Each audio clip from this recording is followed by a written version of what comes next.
जैसा कि आप सभी जानते हैं कि आज माघ मास शुक्ल पक्ष की पंचमी तिथि है और पंचमी तिथि को बसंत पंचमी का त्योहार मनाया जाता है।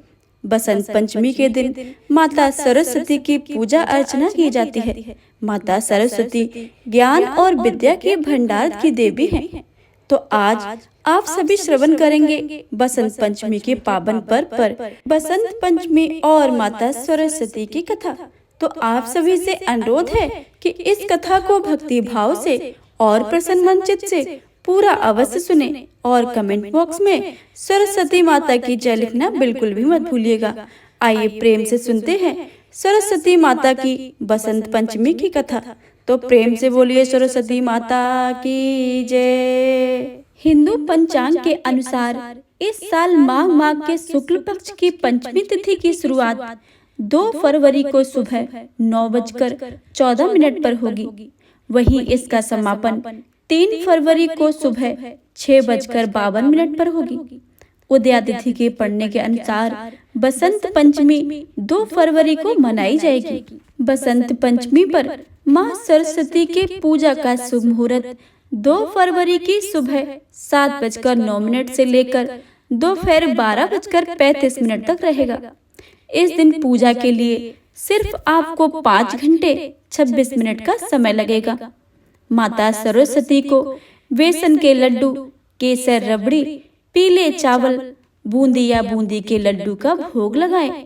ये सारी चीजें माता सरस्वती को बहुत ही प्रिय हैं। बसंत को ऋतुओं का राजा कहा जाता है।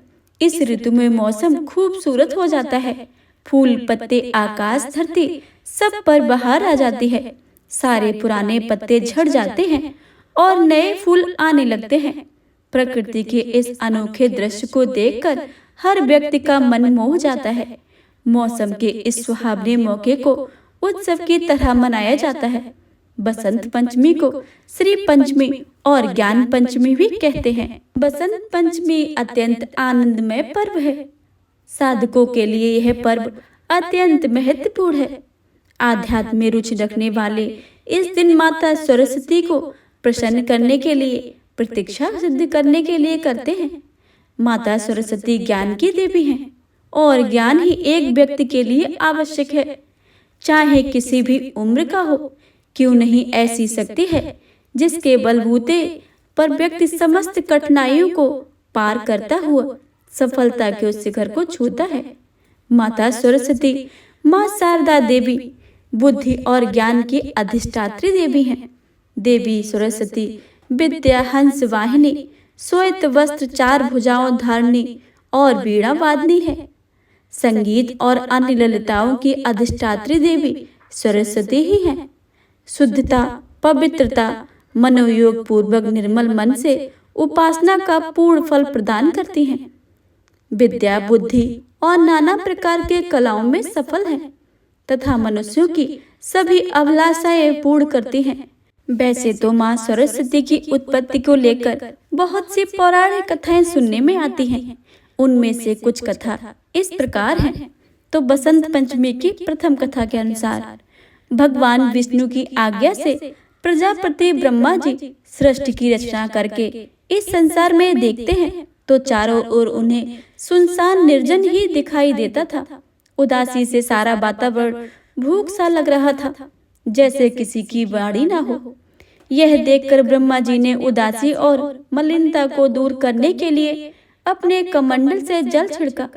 उन जल के पड़ते ही वृक्षों में एक शक्ति उत्पन्न हुई जो दोनों हाथों में बीड़ा बजा रही थी। माता के दोनों हाथों में पुस्तक धारण किए हुए थी। ब्रह्मा जी ने उस देवी से बीड़ा बजाकर संसार की उदासी दूर करने के लिए कहा। तब उस देवी ने बीड़ा के मधुर नाद से सभी प्राणियों को वाणी प्रदान की, इसलिए उस देवी के प्रतीक कहा गया है। यह देवी विद्या बुद्धि को देने वाली है, इसलिए सभी घरों में सरस्वती माता की पूजा की जाती है। प्रेम से बोलिए सरस्वती माता की जय। बसंत पंचमी की अगली कथा के अनुसार सृष्टि काल में ईश्वर की इच्छा से आदि शक्ति ने अपने को 5 भागों में विभक्त कर लिया था। वे राधा, पद्मा, सावित्री, दुर्गा और सरस्वती के रूप में भगवान कृष्ण के विचित्र अंगों से प्रकट हुई थी। उस समय श्री कृष्ण के कंठ से उत्पन्न होने वाली देवी का नाम सरस्वती हुआ। श्रीमद् देवी भागवत और श्री दुर्गा सप्तशती में भी आदिशक्ति अपने आप को तीनों भागों में विभक्त करने की एक कथा प्राप्त होती है। आदिशक्ति के यह तीनों रूप महाकाली, महालक्ष्मी और महासरस्वती के नाम से जगत में विख्यात है। भगवती सरस्वती सत्य गुण संपन्न है। इनके अनेक नाम हैं, जिनमें से शारदा, बागेश्वरी, ब्राह्मी, सोमलता, वाग्देवी आदि अधिक प्रसिद्ध है। माता सरस्वती की व्रत कथा। एक बार कृतयुग के दौरान सुकेत नाम का एक राजा रहता था। वह धर्मात्मा, धर्म का अनुयायी था और धर्म के नियमों के अनुसार राज्य चलाता था। वह अपने राज्य के नागरिकों का बहुत अच्छे से ख्याल रखता था। उनकी सुवेदी नाम की एक अत्यंत सुंदर पत्नी थी। एक बार सुकेता राज्य पर हमला हुआ और सुकेता को अपने दुश्मनों से युद्ध करने के लिए मजबूर होना पड़ा। शत्रु शक्तिशाली थे और सुकेता अपनी रक्षा करने में सक्षम नहीं थे और अपने जीवन की रक्षा के लिए युद्ध क्षेत्र से भाग गया। उसकी पत्नी यह जानकर कि उसका पति युद्ध का मैदान छोड़कर भाग रहा है, उसके पीछे चल पड़ी। वे दोनों अपने जान बचाने के लिए भाग रहे थे और उस समय एक जंगल में पहुंच गए। जब वे जंगल में पहुंचे तो वे थक चुके थे और भूखे भी थे। वे जो कुछ भी पा सकते थे वह खा रहे थे, लेकिन फिर भी भूख शांत ही नहीं हो रही थी। भूख ने अपना असर दिखाना शुरू कर दिया और एक समय तो राजा भी चल नहीं पा रहे थे। राजा नीचे गिर गए और अपनी जांघ को राजा का तकिया बनाकर अपने शांत को करने के लिए कर रहे थे। वह बहुत चिंतित थी और अपने भगवान से कुछ मदद के लिए प्रार्थना की, जिसके उनकी चिंताओं और पीड़ाओं से छुटकारा मिल सके। संयोगवश अंगिस ऋषि उसी रास्ते से जा रहे थे और उन्होंने राजा और रानी को देखा। उसने रानी से पूछा कि वह कौन है और जंगल में कैसे हैं। ऋषि को तुरंत पता चल गया कि वे राजा और रानी थे। उन्होंने उनसे सारा वैभव और बंधु बांधवों को छोड़कर वन में आने का कारण पूछा। रानी उत्तर देने में समक्ष नहीं थी और केवल एक चीज को ही कह पा रही थी। वह उन सभी दुखों के बारे में सोचकर रो रही थी जिनसे उन्हें गुजरना पड़ा था। ऋषि प्रभावित हुए और सुवेदी से कहा कि दुखों और कठिनाइयों से निकलने का रास्ता हमेशा होता है।